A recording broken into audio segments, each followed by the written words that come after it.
Comment rendre concret le concept de temps pour stimuler l'accord des verbes chez les enfants? Je suis Audrey Dionne-Fournel, orthophoniste audacieuse qui sort l'orthophonie de mon bureau pour la faire rentrer dans ta maison. La capsule de ce jour 8 de mon défi de 28 jours d'orthophonie avec des cartes d'images concerne les enfants de 3 à 5 ans. Mais on pourrait plus cibler là, les enfants de 3 ans. Alors, pourquoi c'est important de parler de l'accord des verbes? En fait, c'est que les enfants ont très tôt l'intérêt de vouloir parler d'événements qui sont soit passés ou des événements qui s'en viennent, donc des événements dans le futur. Et ça arrive là, bien avant 30 mois. Là. Mais par contre, il y a une certaine proportion des enfants qui vont avoir plus de difficultés à apprendre, à accorder leur verbe en fonction du temps auquel ils parlent, donc soit dans le passé ou soit dans le futur. Puis au-delà du fait d'avoir des difficultés ou pas, ça n'a pas d'importance par rapport à la stimulation langagière qu'on fait. Hein. Donc, à partir du moment où on entend notre enfant qui veut parler d'événements futurs ou d'événements passés et qu'on sent qu'il est rendu à cette étape-là d'utiliser l'accord des verbes pour aussi manifester là, le temps auquel l'enfant parle, bien, c'est correct de se mettre à stimuler les accords des verbes. Puis l'autre chose aussi, pourquoi je pense que, qu'est-ce qui m'a donné l'idée de discuter, de vous donner des trucs pour utiliser vos cartes d'images pour parler de l'accord des verbes en temps, c'est parce que on m'en parle souvent. Les parents se posent la question comment on fait pour stimuler des concepts qui sont plus abstraits, comme justement le temps. Souvent, ça peut être un enjeu pour les parents quand ils remarquent que leur enfant a des difficultés. Donc, c'est pour ça qu'aujourd'hui, je te propose une procédure, puis certains principes pour soutenir la stimulation du langage de ton enfant, pour l'aider là, à acquérir l'accord des verbes en temps au passé et au futur. Donc, l'idée principale de l'activité d'aujourd'hui, ça va être surtout de te montrer comment j'utilise des repères visuels pour rendre un peu plus concret un concept abstrait comme le temps. Mais pour commencer, je te parle évidemment de stratégies fondamentales en stimulation du langage. J'en ai repéré 4 stratégies, des stratégies fondamentales, mais l'ensemble des stratégies est toujours pertinente là, quand on est quand on a la volonté d'offrir une stimulation là, qui est dans la zone proximale de développement de notre enfant. Première stratégie que j'ai relevée aujourd'hui, jouer. Jouer, c'est de prendre une part active dans l'activité. C'est toujours important ça parce que c'est ce qui va servir aussi de motivation à ton enfant hein, s'il sent que c'est dans le plaisir et que ce n'est pas une tâche, un devoir, quelque chose à accomplir. Puis pour ça, quand toi, tu le fais aussi, c'est tout le temps plus aidant pour un enfant là, d'embarquer dans l'activité. Deuxième stratégie fondamentale, favoriser l'alternance. Donc, s'assurer de le faire chacun son tour. Comme ça, tu sers de modèle à ton enfant. Troisième stratégie, écouter. Là, je mets vraiment un petit accent, un petit astérix à cette stratégie parce que si tu es habitué d'entendre parler ton enfant, puis normalement, ça devrait être le cas, hein, c'est toi le parent, mais ça se pourrait que ton cerveau échappe certaines erreurs d'accord. Donc là, il faut vraiment mettre ton cerveau à on sur détecter les erreurs d'accord en temps des verbes pour pouvoir les corriger. Et comment tu vas faire ça pour les corriger? Ça va être la 4e stratégie fondamentale de stimulation du langage, c'est l'interprétation. Donc, l'interprétation, hein, c'est de prendre quelque chose que ton enfant veut dire et qu'il veuille le dire là, verbalement ou non verbalement, et c'est de le dire dans les mots qu'il aurait dû utiliser, avec les accords qu'il aurait dû utiliser s'il avait été en mesure de le faire. Donc, dans ce cas-ci, tu détectes une erreur d'accord de verbe en temps, mais là, tu vas simplement corriger cette erreur-là. Donc, tu vas le dire dans les mots que ton enfant aurait dû utiliser s'il avait été en mesure d'utiliser l'accord des temps de verbe. Maintenant, on y va avec nos 6 étapes pour réaliser l'activité en stimulation de l'accord des temps de verbe.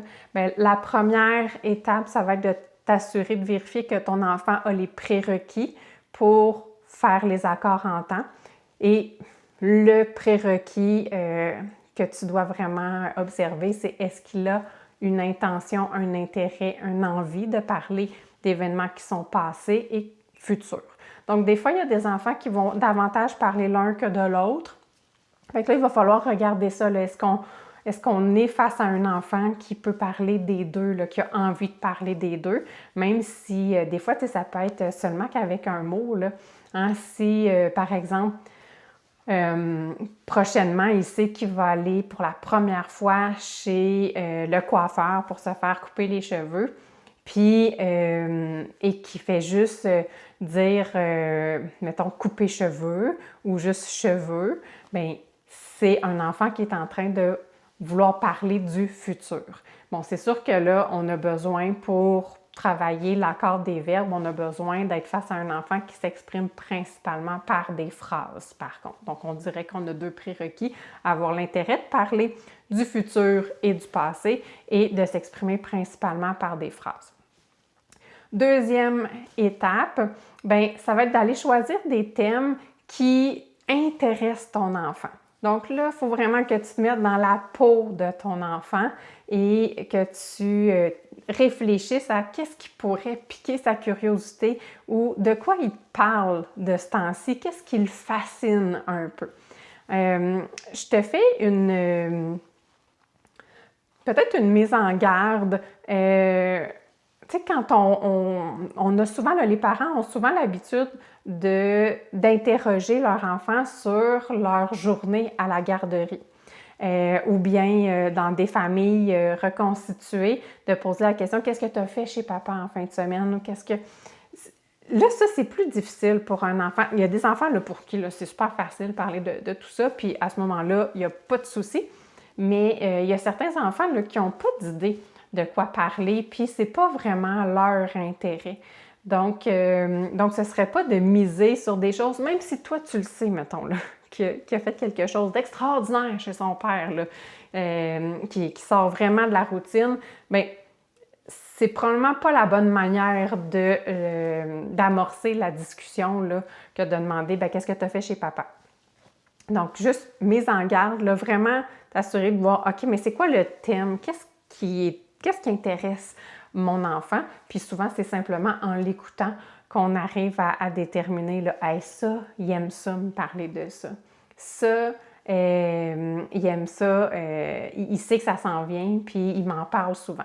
Donc, je te donne un exemple. Il y a souvent une période dans la vie de l'enfant où il devient comme bien intéressé à vouloir parler de sa naissance ou quand il était bébé. Donc, fait que ça pourrait être une belle façon d'aller chercher tes cartes d'images, de fouiller dans tes cartes d'images, puis d'aller chercher une image qui pourrait représenter quand il était bébé. Donc, ça pourrait être un thème qui est apprécié de ton enfant. Comme je disais tantôt, ben si il sait qu'il s'en va se faire couper les cheveux prochainement, puis que ça lui trotte beaucoup dans la tête, puis qu'il t'en parle, mais tu pourrais te trouver une image qui fait référence à se faire couper les cheveux. Bon, moi, j'avais dans mon kit d'images, j'avais un paquet qui démontre des lieux. Donc, j'avais la chance d'avoir un salon de coiffure, mais ça pourrait être une paire de ciseaux là aussi, là, ou ou une personne là, qui a des longs cheveux, là, si tu as ça. Fait que l'idée, c'est d'avoir une image qui va représenter assez facilement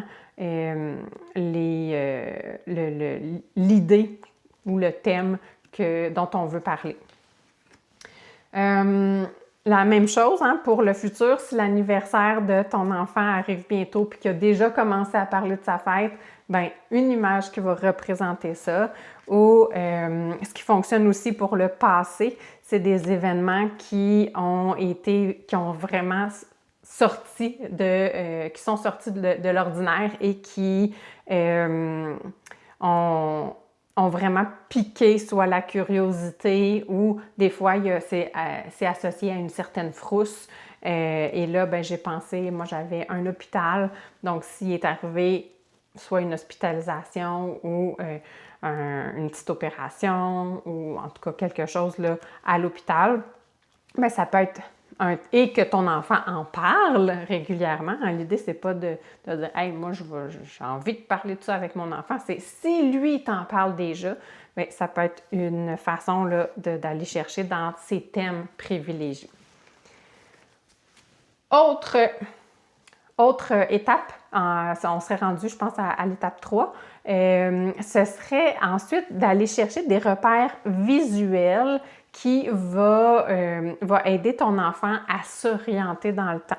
Moi, ce que je prends, c'est, j'ai des casse-têtes mousse et cette fois-ci, hein, je les ai déjà utilisés dans une autre capsule, cette fois-ci, j'essaie vraiment d'aller chercher mes casse-têtes. Moi, ils ont des nombres dessus.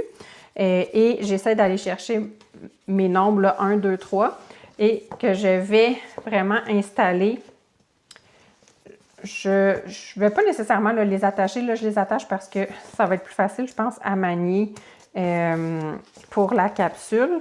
Mais ça se pourrait que je ne les attache pas aussi. C'était juste pour être sûr que je puisse te les montrer.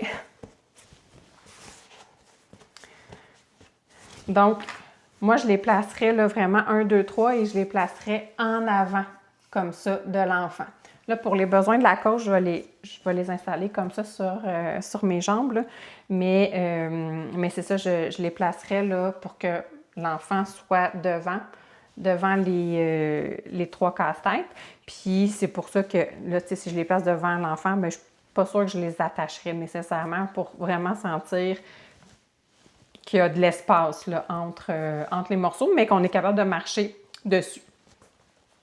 Et l'idée ici, c'est que mon numéro 2, celui du milieu, non, je reprends ça. Pourquoi? Je t'explique pourquoi je choisis ceux avec des numéros dessus. Bien, c'est parce que je veux donner un sens au casse-tête. Donc, le premier, ben, on commence ici, puis on s'en va, plus on s'éloigne, hein, plus on s'en va loin, mais on s'en va dans cette direction-là. Puis si on est dans l'autre direction, ben, on recule. C'est vraiment pour donner un sens. C'est pour ça que je choisis avec des chiffres dessus. Maintenant, celui du milieu. Hein, si tu n'as pas de chiffres, ce n'est pas tant grave. L'important, c'est surtout que ça soit clair qu'il y a un sens. Donc, ça pourrait être en mettant une flèche par terre à côté, tu sais, que tu découpes dans du papier. Là, ça pourrait fonctionner tout aussi bien. Donc, celui du centre va représenter le présent. Celui qui est avant, le 2, hein, le numéro 1, va représenter le passé et celui en avant va représenter le futur. Donc ça va être nos repères visuels. Et c'est là qu'ensuite, on va faire une démonstration à notre enfant. Donc, on serait rendu à la 4e étape. On va démontrer ce sens-là et le passage du temps en marchant sur nos casse-têtes. Et c'est là que ce que je vais faire, là, tu peux prendre des cartes ou pas. Tu verras si tu es capable de trouver des cartes qui vont pouvoir amener encore plus de visuels puis rendre ça encore plus concret pour ton enfant. Mais là, je me suis dit, tiens, je vais parler de l'heure du bain. Donc, mais comment ça se passe chez nous à l'heure du bain? Bien, au départ, qu'est-ce qu'on fait? Puis là, je vais toucher les morceaux, mais imagine-toi que je suis debout dessus, OK? Donc, je vais vraiment démontrer avec tout mon corps là, comment je fonctionne avec mes 3 morceaux de casse-tête pour parler du temps. Mais là, pour que ça fonctionne puis que je rentre bien dans le cadre, là, je vais toucher à chacun des morceaux de casse-tête, mais imagine-toi que je suis debout dessus. Donc, je vais m'installer ici sur le premier casse-tête. Puis là, je vais dire, bien, tu sais, quand on va prendre notre bain, ce qu'on fait en premier, hein, on va aller faire pipi. Hein, on fait pipi en premier, donc c'est la première chose qu'on fait. Puis après ça, ce qu'on fait, c'est que là, on va se laver dans le bain. Donc, je serai ici. Donc, on va se laver dans le bain. Et quand on sort du bain, après ça, bien, qu'est-ce qu'on fait? C'est qu'on met notre pyjama. Donc, on va mettre le pyjama. Donc, c'est pour montrer qu'il y a une séquence dans le temps. Et là, après ça, ce que je peux faire, c'est que je peux m'installer sur celui du milieu. Et là, je vais dire à mon enfant, donc là, ici, là, si je suis ici, bien, c'est parce que je suis en train de prendre mon bain.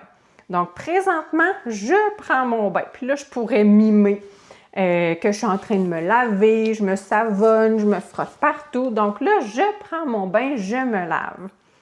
Mais avant, hein, là, je vais faire le signe. Imagine-toi que je suis debout sur mon carton, sur mes casse-têtes, je suis dans ce sens-là. Et là, je vais dire, mais avant, hein, je serai ici, là. Donc, avant, qu'est-ce que j'ai fait avant? Bien, avant, j'ai fait pipi. J'ai fait pipi dans la toilette. Avant, j'ai fait pipi. J'ai fait pipi. Et après, je vais mettre mon pyjama. Hein? Après, je vais mettre mon pyjama. Donc, tu vois, je vais commencer par une séquence qui est assez courte dans le temps. Puis quand je sens que ça, mon enfant, il comprend bien cette portion-là, bien là, je vais ressortir mes casse-têtes et là, je vais y aller avec les thèmes qui sont appréciés par mon enfant. Et là, je pourrais lui faire choisir, là, lui dire « Hey, regarde, là, j'ai trouvé des cartes, là, et puis je le sais que tu aimes ça, me parler de ton anniversaire qui s'en vient. » Donc là, installe-toi sur maintenant. En maintenant, on est ici, là, dans celui du milieu. Et là, ton anniversaire, est-ce qu'il s'en vient bientôt? Ou s'il est fini déjà ton anniversaire? Donc là, je donnerai un choix à mon enfant pour l'amener à dire, bien, ça s'en vient bientôt. Hein? Il n'est pas fini, là, ça s'en vient. Donc, c'est dans le futur. Hein? Là, si je me mets dans le même sens, là, c'est dans le futur parce que je serai sur mon deuxième casse-tête. Et là, ça serait le moment de parler, de donner un exemple. Ben oui, toi, hein, tu vas avoir un gâteau à ton anniversaire, puis tu vas inviter des amis. Donc, je donnerai un petit peu d'exemple, mais pas trop pour laisser surtout de l'espace à mon enfant pour que lui, il puisse se mettre à parler de qu'est-ce qu'il souhaite, qu'est-ce qui va se passer à son anniversaire. Puis ce serait la même chose si il est arrivé un accident et qu'il en parle de cet accident-là, bien là, on s'installerait toujours sur celui du milieu. Puis là, on pourrait dire, OK, bien ça, là, quand tu es allé à l'hôpital, hein, là, si je me mets encore dans le bon sens, quand tu es allé à l'hôpital, donc à l'hôpital, ça veut dire que c'est sur le premier casse-tête, tu es allé, parce que moi, je serais sur le deuxième, tu es à l'hôpital, puis là, on va parler de ce qui s'est passé. Hein. Ben oui, tu étais tombé. Hein, tu étais tombé. Le médecin a mis un plâtre sur ton bras hein, parce que ton os était cassé. Donc, tu as eu un plâtre. Donc, puis pendant tout ce temps-là, on reste sur le casse-tête numéro 2, mais on parle du passé. Là, c'est important de garder, hein, c'est pas pour rien que je fais toujours le geste vers l'arrière, c'est important de garder notre orientation. Nous, on regarde vers le futur. Hein, donc, l'idée, c'est tout le temps de regarder vers le futur. et à l'arrière, c'est passé, c'est terminé. Donc, c'est pour ça que j'ajuste mon geste là, vers l'arrière. En dernier lieu, 6e étape, ben, j'ai utilisé des gestes pour parler du passé, du futur. La même chose, j'ai accentué les temps de verbe. Donc, c'est comme ça que j'ai fait en sorte pour augmenter l'accent sur les temps de verbe. Donc, j'espère que tu apprécies cette capsule du jour 8. Et si tu veux me suivre davantage, joins-toi à ma communauté gratuite de mamans d'enfants de 0 à 6 ans sur Facebook. Je te mets le lien dans la description et abonne-toi à ma chaîne pour la prochaine capsule. Bye bye!